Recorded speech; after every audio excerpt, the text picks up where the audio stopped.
નમસ્કાર મિત્રો, આજે સીધું ને સટમાં ચૂંટણી પંચના ગોટાળાઓની આપણે વાત કરવાના છીએ, અને એમાંય ખાસ કરીને જેમના સમયગાળામાં ગોટાળાઓ થયા, વોટ ચોરી થઈ. રાહુલ ગાંધીએ લોકસભામાં વિપક્ષના નેતાએ કર્ણાટકની એક વિધાનસભા નો અભ્યાસ કરીને ચૂંટણી પંચે કેવી રીતે વોટ ચોરી કરી છે, ભારતીય જનતા પાર્ટીએ કઈ રીતે વોટ ચોરી કરીને વિજય મેળવ્યો છે, પાર્લામેન્ટની એ બેઠક કઈ રીતે જીતી છે, એના દસ્તાવેજો એ જનતા સમક્ષ મૂકી દીધા. અને આજે લોકસભા અને રાજ્યસભામાં વિપક્ષના 300 જેટલા સભ્યો એ ચૂંટણી પંચને દસ્તાવેજ આપવા માટે જવાના હતા, રજૂઆત કરવા માટે જવાના હતા, અને એને કૂચ કરી સંસદ ભવનથી ચૂંટણી પંચના કાર્યાલય સુધી જવા માટે નીકળ્યા.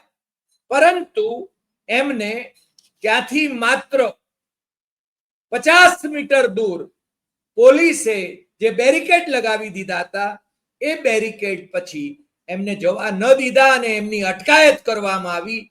એમને બધા જ સાંસદોને, રાજ્યસભામાં વિપક્ષના નેતા મલ્લિકાર્જુન ખડગે, લોકસભામાં વિપક્ષના નેતા રાહુલ ગાંધી, અખિલેશ યાદવ, અરે જે ઇન્ડિયા ગઠબંધનમાં નથી એવા આમ આદમી પાર્ટીના સંજય સિંહ સહિતના જે નેતાઓ હતા, શરદ પવાર, એનસીપીના વરિષ્ઠ નેતા શરદ પવાર, સુપ્રિયા સુળે અને બધા બાકીના ડીએમકે અને તૃણમૂલ કોંગ્રેસના જે સાંસદો હતા, એ સાંસદોને પોલીસે અટકાયતમાં લીધા અને પાર્લામેન્ટ સ્ટ્રીટ પોલીસ થાણામાં એમને લઈ જવામાં આવ્યા અને પછી એમને છોડી મૂકવામાં આવ્યા. એ પછી એ પાછા સંસદમાં ગયા.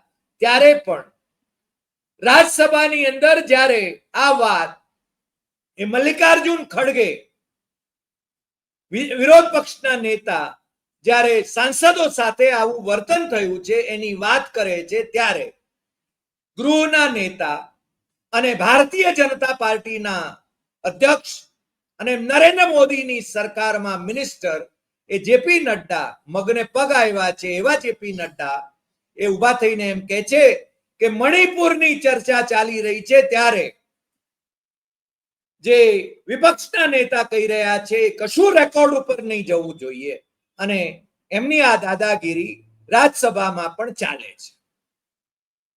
રાહુલ ગાંધીએ પણ નિવેદન કર્યું અને લોકશાહી ને કેવો તમાશો બનાવી દીધો છે ભારતીય જનતા પાર્ટીના નેતૃત્વવાળી સરકારે, એની એમણે વાત કરી. પરંતુ આ તમાશો બનાવવામાં જે માણસ ખાસ જવાબદાર કહી શકાય એ Rajiv Kumar, chief election commissioner હતા 2024ની લોકસભાની ચૂંટણી વખતે, અને અત્યારના જે ચીફ ઇલેક્શન કમિશનર છે એ પણ એમની સાથે ઇલેક્શન કમિશનર હતા, એટલે બંને જણા એના માટે જવાબદાર છે. પરંતુ આજે અમારે કહેવું પડે છે કે રાજીવ કુમાર હાજર હો. રાજીવ કુમાર ક્યાં છે? આ ઉત્તર પ્રદેશમાં જન્મેલા, એબીસીડી 6ઠ્ઠા ધોરણમાં શીખેલા, મ્યુનિસિપલ સ્કૂલમાં ભણેલા, ઝાડની નીચે બેસીને ભણેલા, અને પછી 1984ની આઈએએસ કેડરમાં જોડાયેલા, બિહાર અને ઝારખંડની કેડરના એ આઈએએસ અધિકારી એ નિવૃત્ત થયા 2022માં, ફેબ્રુઆરી 2020માં, અને પછી 15 મે 2022 થી એ ચીફ ઇલેક્શન કમિશનર બન્યા અને 18 ફેબ્રુઆરી 2025ના રોજ એ નિવૃત્ત થયા.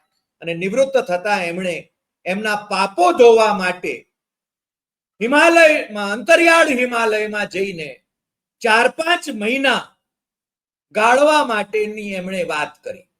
પાપો એટલા માટે એમણે તો જે શબ્દ પ્રયોગ કર્યો એ ડિટોક્સિફાય એટલે કે જે ઝેર એમની અંદર આવ્યું છે એ હિમાલયના અંતરિયાળ ક્ષેત્રની અંદર એ 4-5 મહિના રહીને એને છે ને એ ઝેરને દૂર કરવા માંગે છે, સારો પ્રાણવાયુ લેવા માંગે છે, સારું હવામાન લેવા માંગે છે. અને એમણે એમ પણ કહ્યું હતું કે મારે તો વંચિત સમાજના બાળકોને ભણાવવાની ઈચ્છા છે. હવે આ મહાશય શેરો શાયરીના તો શોખીન હતા અને જ્યારે જ્યારે એમને પત્રકારો કઈ સવાલો પૂછે, એમને આમ તો પત્રકારોમાં ગોદી મીડિયા બહુ જાજા સવાલો પૂછી શકે નહીં, પરંતુ જ્યારે જ્યારે એમને સવાલો કરે ત્યારે એ શેરો શાયરી કરતા હતા. અને એમણે એ વખતે પણ જે કહ્યું, આરોપ ઓર ઇલ્ઝામ का दौर चला गया, कोई गिला नहीं, झूठ के गुब्बारों को बुलंदी मिले कोई शिकवा नहीं, प्रणाम देते हैं हर परिणाम पर बिना सबूत, शक की दुनिया रोनक करते हैं. મને લાગે છે કે રાહુલ ગાંધીએ સબૂત આપ્યા છે, પરંતુ મોદી શાહના કયા ગરા ચૂંટણી પંચે એને માત્ર ગુબ્બારા ગણાવ્યા છે. એ સાચી વાત નથી કહેતા, એમ કે છે, એ ગપ્પા મારે છે, એની વાત એ કરે છે. અને 300 સાંસદો, વિપક્ષના સાંસદોનો અવાજ પણ એ સાંભળવા માટે તૈયાર નથી ચૂંટણી પંચ. અને પાછા ભારતીય જનતા પાર્ટીના નેતાઓ એમ કહી રહ્યા છે કે આ મામલો તો ચૂંટણી પંચની સામે રજૂ કરવાનો છે. અને આ લોકો નારા લગાવે છે કે મોદી શાહ ચોર હૈ, ગલી ગલી में शोर है, मोदी शाह चोर है. સંજય સિંહ, જે આમ આદમી પાર્ટી એ ઇન્ડિયા ગઠબંધનમાંથી નીકળી ગઈ છે, કારણ કે કેજરીવાલ, અરવિંદ કેજરીવાલ એ ભારતીય જનતા પાર્ટીના એજન્ટ તરીકે અત્યારે કામ કરી રહ્યા છે, એ આપણે બધા જાણીએ છીએ. અને એમણે ઇન્ડિયા ગઠબંધન સાથે છેડો ફાડ્યો છે. છતાં આજે જ્યારે વિપક્ષના સાંસદો એ જ્યારે કૂચ કરી રહ્યા હતા, સંસદ ભવનથી નિર્વાચન ભવન સુધી જવા માંગતા હતા, ત્યારે એમાં સંજય સિંહ પણ જોડાયા હતા. અને સંજય સિંહે નારા લગાવ્યા હતા, ગલી ગલી મેં શોર હૈ, મોદી શાહ ચોર હૈ. અને તમને ખ્યાલ છે કે બીજા નારાઓ જે હતા એ નારાઓ તો વોટ ચોર ગદ્દી છોડ, વોટ ચોર ગદ્દી છોડ. પ્રિયંકા ગાંધી આ નારાને બુલંદ કરાવી રહ્યા હતા અને બાકીના બધા એ ઝીલી રહ્યા હતા. પરંતુ ચૂંટણી પંચ અને મોદી સરકારનું આ ચૂંટણી પંચ, એને કોઈ ફરક પડતો હોય એવું લાગતું નથી. ચૂંટણી પંચને જયરામ રમેશે જે પત્ર લખ્યો હતો કે અમારે રજૂઆત કરવી છે, દસ્તાવેજો મૂકવા છે તમારી સમક્ષ, અને એને માટે સાંસદો આવવા માંગે છે, ત્યારે ચૂંટણી પંચના સેક્રેટરી એમને જવાબ આપ્યો હતો, આજે જ જવાબ આપ્યો હતો કે માત્ર 30 જણા આવી શકે છે. અને એ સુકુમાર સેન હોલ 7મે માળે, નિર્વાચન ભવનના 7મે માળે જે છે ત્યાં 12 વાગે 30 જણા આવે. મને લાગે છે 300 સાંસદો એ જ્યારે રજૂઆત કરવા માંગતા હોય ને પ્રજાએ દેશભરમાંથી એમને ચૂંટેલા હોય, ત્યારે એ લોકોની વાત નહીં સાંભળવાની આ લોકશાહીમાં કેવી પરંપરા છે એની વાત રાહુલ ગાંધી કહે છે. અને રાહુલ ગાંધી એમ કહે છે કે આ લડાઈ હવે રાજકીય રહી નથી, દેશના આત્માને માટે બંધારણની લડાઈ બની ગઈ છે. વન મેન વન વોટ માટેની આ લડાઈ છે. કર્ણાટકમાં multi man multi vote, one man multi vote, એ આખો જે તમાશો જે ચૂંટણી પંચે કર્યો, મોદી શાહના ચૂંટણી પંચે, એટલા માટે અમે ફરીને કહીએ છીએ મોદી શાહનું, પેલા જે એમના મિનિસ્ટર જે એમની વાણી વધી રહ્યા હતા કે ભાઈ ચૂંટણી પંચ સામેની વાત છે ને ભાજપના નેતાઓને કેમ ભાંડવામાં આવી રહ્યા છે, કે નારા એમની વિરુદ્ધમાં કેમ લગાવી રહ્યા છે આ સાંસદો, ત્યારે બહુ સ્પષ્ટ કહેવાની જરૂર છે કે આ ચૂંટણી પંચ એ મોદી શાહે નક્કી કરેલું ચૂંટણી પંચ છે.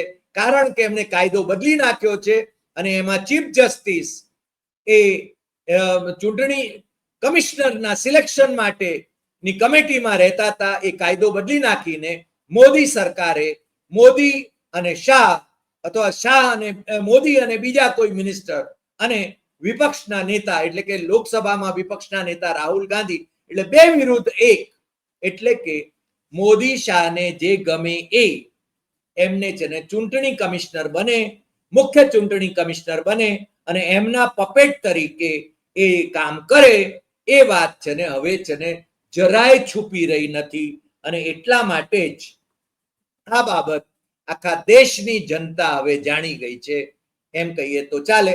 પણ આનો જે મુખ્ય દોષિત જે રાજીવ કુમાર છે એ રાજીવ કુમાર અત્યારે ક્યાં છે?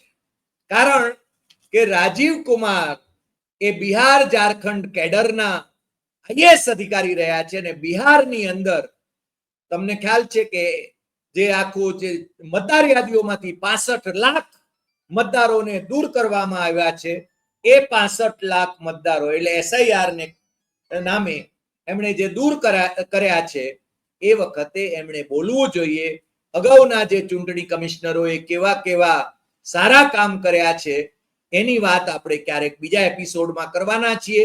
પરંતુ આજે તો આજે ગપટ થઈ ગયા છે રાજીવ કુમાર. એ રાજીવ કુમાર ક્યાં છે એની આપણે છે ને શોધ ચલાવવાની છે.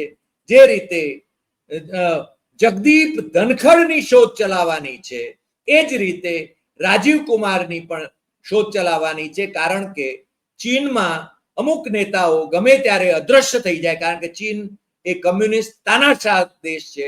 ભારતમાં લોકશાહી એ હજુ સુધી જળવાઈ રહી છે અને વિપક્ષોને પ્રશ્નો પૂછવાનો અધિકાર એ ભારતીય બંધારણ આપે છે, ભારતીય લોકશાહી આપે છે અને આપણને પણ એ પ્રશ્નો કરવાનો અધિકાર એ ભારતીય બંધારણમાંથી ભારતીય નાગરિક તરીકે એ મળી રહ્યો છે. એટલા માટે જ આપણે આ સવાલો ઉઠાવી રહ્યા છીએ. આજે આટલી વાત. ફરી મળીશું નવા એપિસોડમાં નવા વિષય સાથે. તમને જો આ એપિસોડ ગમ્યો હોય તો સૌથી વધુ શેર કરશો, લાઈક કરશો, કમેન્ટ કરશો. કારણ કે લોકશાહીને બચાવવાની આ ક્ષણ છે, આ ફેઝ છે અને બંધારણની રક્ષા કરવાનો આ ફેઝ છે. એટલે તમે બધા જાગતા રહો અને સક્રિય રહો એટલી તો અપેક્ષા સીધું ને સટના આ એપિસોડના અંતે પણ હું કરીશ. નમસ્કાર.